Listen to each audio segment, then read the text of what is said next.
You know, I've talked a lot about bosses that I like, or situational bosses that I find very good, but I don't think I actually mentioned what some of my favorite bosses are. And this is a problem that I run into a lot, where I'm asked to say, what is your favorite? Favorite is just... It's a term that I don't like using because, well, I'll leave it at that. I just don't like using the term favorite. I'll list off some bosses that I really liked. I liked pretty much all the bosses from Dark Souls. I haven't finished Demon Souls yet, but I've played Dark Souls more times than I can count. Some of the bosses in Borderlands are great. Love those, but those are definitely more attitude bosses than actual fight. Borderlands does a very good job of attitude, obviously. What's another boss fight that I really liked? Really liked the final boss fight of Final Fantasy 1. My god, does that set a good setting. Excellent job, Final Fantasy 1. Loved that final boss. Mainly because I didn't see it coming. I'm just like, what? That's a twist and a half. Jeez. Oh, I just got twisted there. What's another really good game boss?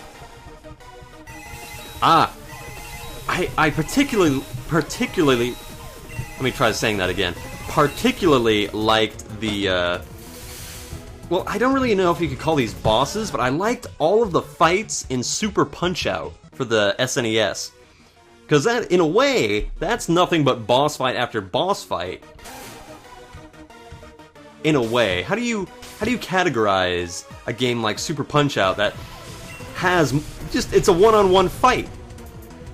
But is there one that's more one-on-one? I don't know, it's... I love Super Punch-Out. For a while there, it was my absolute favorite game. I didn't even have a problem with it. As much as I don't like saying favorites, Super Punch-Out, for a while, was my favorite game ever. I don't even know why. It was, well, I know why, because that game is super duper fun. I love that game. But now that I've gotten a little bit older, I realize that I gotta play more. I gotta play more games, so I'll have more examples to draw upon. When people go, oh, why is that your favorite? You know, why not Devil May Cry? Why not Madden '09? Come on!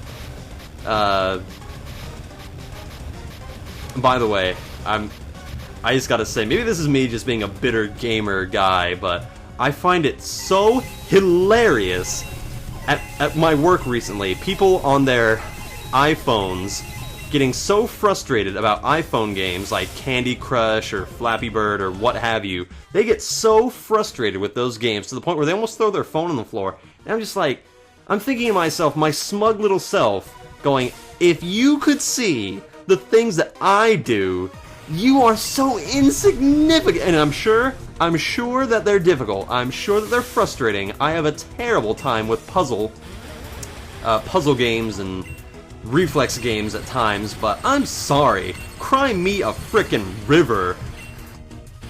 I can't get past this puzzle in Candy Crush. Shut up. Shut up. That's just what I want to say to them. Shut up. You don't get to complain.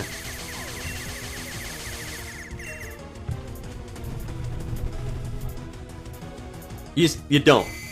If you start, at least not to me anyway, you can't come to me for sympathy, because I will just throw these YouTube videos in your face going, look at me, if I can get through this game without swearing hours and hours on end, then I think you can get an 8 in Flappy Bird.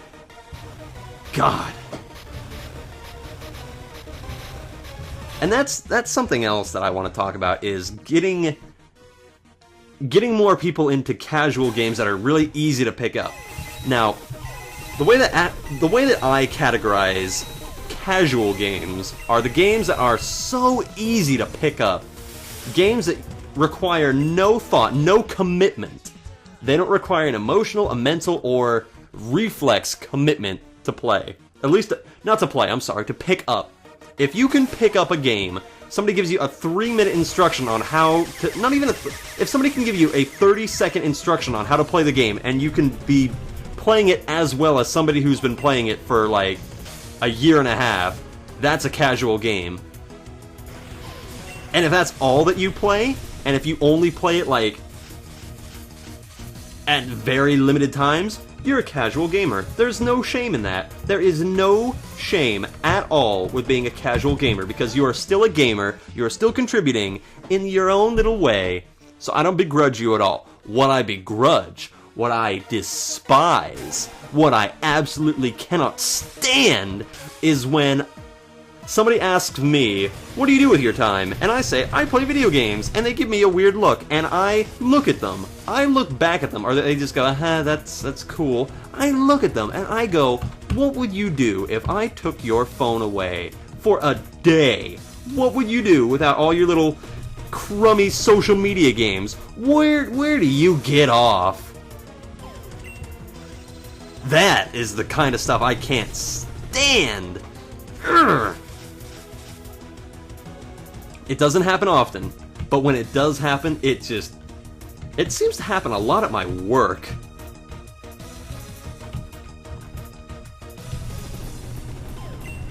I don't know, maybe my work is just a cesspool.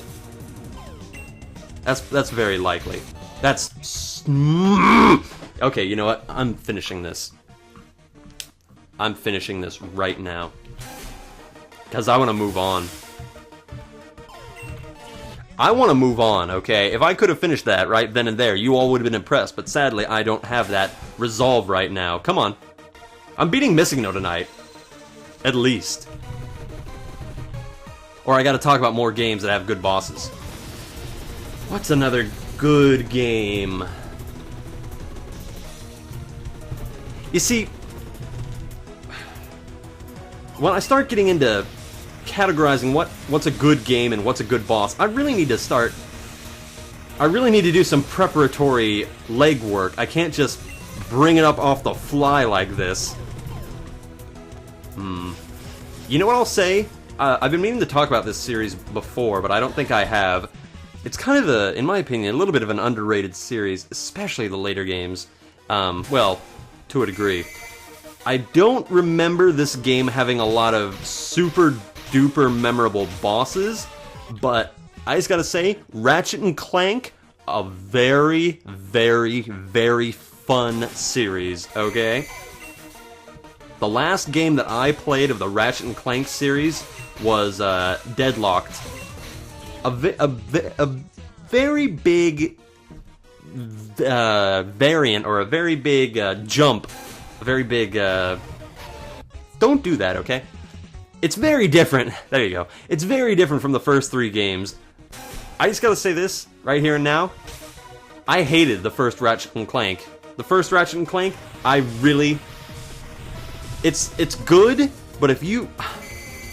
Okay, let me set the scene here a little bit.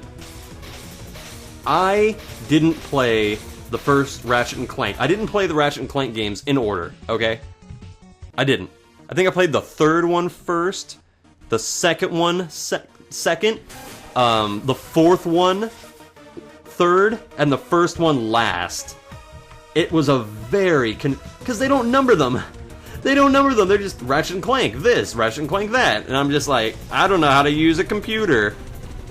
This is back before I had a dedicated computer, and I just didn't look anything up, and I didn't ask anybody. Or maybe maybe I asked somebody and they gave me the wrong information. I don't know.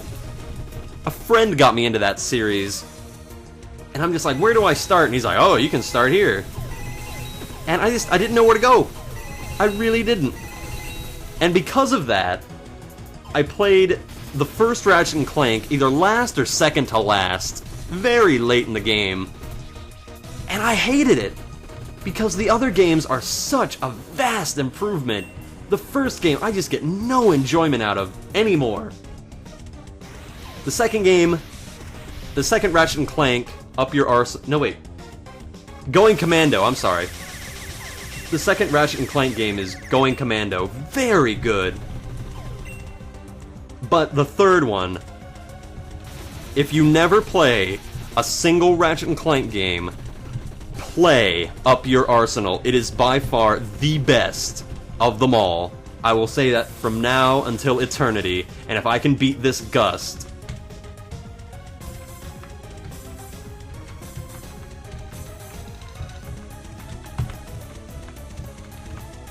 And I've won.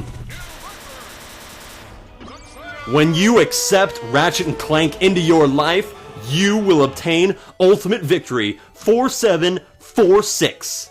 No, I'm sorry, 4767. Yay! Boshy time. There we go. Whoa, look at that. Deaths 177.